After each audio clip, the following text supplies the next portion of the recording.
There is no bigger advocate for the state of South Carolina than Gamecocks junior center Aja Wilson.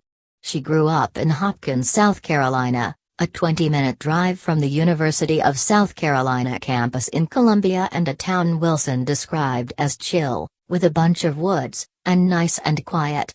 Any time over the weekend when Wilson was asked why she stayed home to play basketball, you might as well have been talking to a member of the state's tourism division. She could not hype the state of South Carolina enough.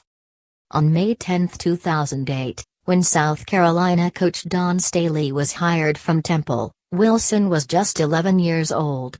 She doesn't remember much about the press conference other than her parents telling her that South Carolina had hired a new women's basketball coach. Over the years, Staley and her coaching staff naturally kept tabs on Wilson given her status as the emerging basketball prodigy from just down the road. Wilson took a long time to make her college decision. She says she fell in love with a lot of programs, including UCA, but finally declared in the spring of her senior year. She said the biggest factor that ultimately drew her to South Carolina was that Staley had done everything she wanted to do as a player. She wanted that kind of success for herself, and now she has something that even the Hall of Famer Staley does not have, a national championship as a player.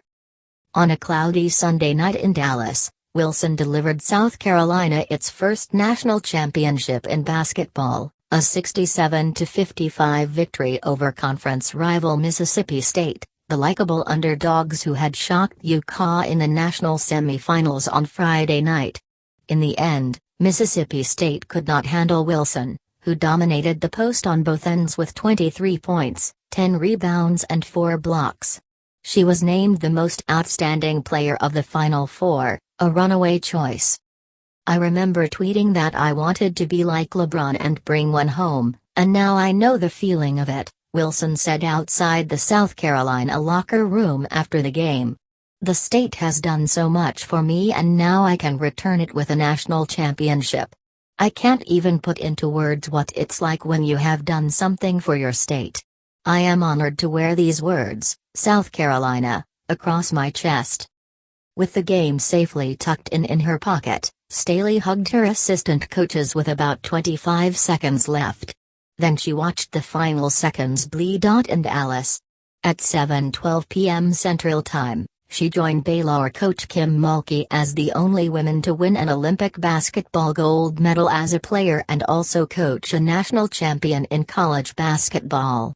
Staley is the first most outstanding player of a Final Four to coach a team to a national title. She was named the most outstanding player at the 1991 Final Four when her Virginia team suffered a 70-67 overtime loss to Tennessee. She is also just the second African American woman, along with Caroline Peck, who led Purdue to a title in 1999, to coach a team to a Division I title in women's basketball.